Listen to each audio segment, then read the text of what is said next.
la rupture définitive de nos relations diplomatiques avec la France? D'abord, il faut changer le terme rue. Je préfère jeunesse consciente. Voilà, parce que je pense qu'aujourd'hui, avec ce que nous observons, que ce soit nous ou ceux qui viendront après nous, personne ne doit pouvoir s'amuser avec l'avenir de cette jeunesse-là. Ça, c'est le message qu'on a compris à travers ces manifestations. Secondo, donc, à travers les relations, diversifier, on diversifie. Vous l'avez remarqué, il y a plusieurs missions qui ont été effectuées, d'autres sont à venir, pour vraiment scruter d'autres horizons.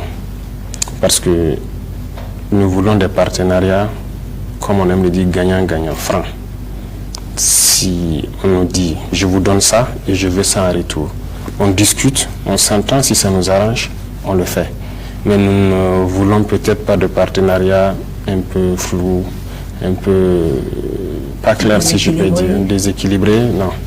Donc c'est ça. Donc ce qui fait qu'on recherche beaucoup d'autres partenaires dans cette lutte-là. Mais il n'y a pas une dent contre un partenaire particulier ou une haine contre un partenaire particulier. Et comme vous dites, la fin des relations diplomatiques, non. Vous faites allusion à la décision de dénoncer l'accord la dernière fois. C'est un accord militaire et dans les textes de l'accord, il est prévu qu'une des parties puisse le dénoncer. Donc c'est juste un processus qui a été enclenché, mais ça n'a rien à voir avec la diplomatie. L'ambassade française est là, les ressortissants français sont là, de même que notre ambassade là-bas. Donc il n'y a rien diplomatiquement qui a été touché.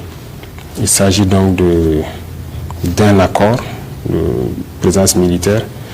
Et nous, comme ils l'ont dit, notre souveraineté, ça dépend de nous. Donc c'est ce que nous réclamons à travers donc, la dénonciation de cet accord. Donc il n'y a pas de rupture de relations diplomatiques ou des haines contre un État particulier. Monsieur le Président, avec la France, c'est beaucoup plus compliqué que cela. Il y a eu plusieurs incidents. Il y a eu, à votre prise de pouvoir, les violences contre l'ambassade de France, le consulat, les instituts français. Il y a eu 2 citoyens français soupçonnés d'espionnage qui ont été renvoyés chez eux. Il y a eu votre demande de changement de l'ambassadeur français au Burkina. Et puis il y a eu la dénonciation de cet accord. Donc la multiplication des incidents peut laisser croire que vous voulez rompre avec la France au profit de la Russie, par exemple, ou même de Wagner. Merci de rentrer dans le sujet. Je savais que vous, les journalistes, vous viendrez sur ça. Non, il y a plusieurs incidents, certes. Il y a plusieurs incidents, mais quand il y a des incidents, c'est normal qu'on prenne des mesures. Parce que ce que les gens disent peut paraître des préjugés. Mais aujourd'hui, nous sommes à un niveau de responsabilité donné.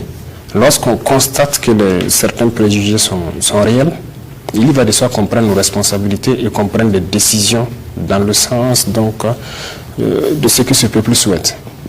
Et tout ce que le peuple veut, c'est sa souveraineté et pouvoir vivre dignement et bien. Et nous avons cette capacité. Donc s'il y a des faits et gestes ou certains accords qui nous empêchent de pouvoir donner cette vie et cette dignité à notre peuple, il va de soi qu'on s'oppose à ça et qu'on prenne des actes contre cela.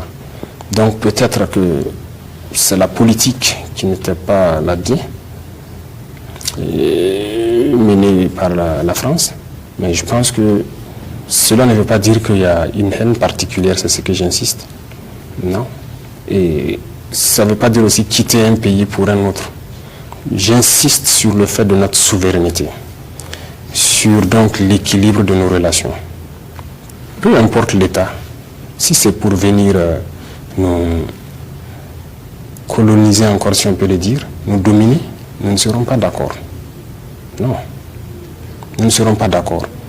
Les gens voient le virement vers la Russie, pas forcément de façon politique, si je peux dire, parce que nous ne sommes pas des politiciens. Nous sommes là pour une mission, c'est la sécurité. La sécurité, c'est la mission première. Dans cette sécurité, la situation qui est arrivée le 30, ça se trouve être anticonstitutionnelle, donc antidémocratique pour certains. Et le recrutement des VDP se trouve être contraire aux lois de certains États.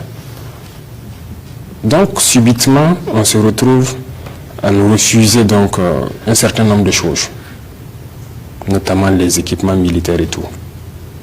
Alors, si on ne veut pas nous permettre d'acquérir des équipements dans tel pays, on va aller dans d'autres pays.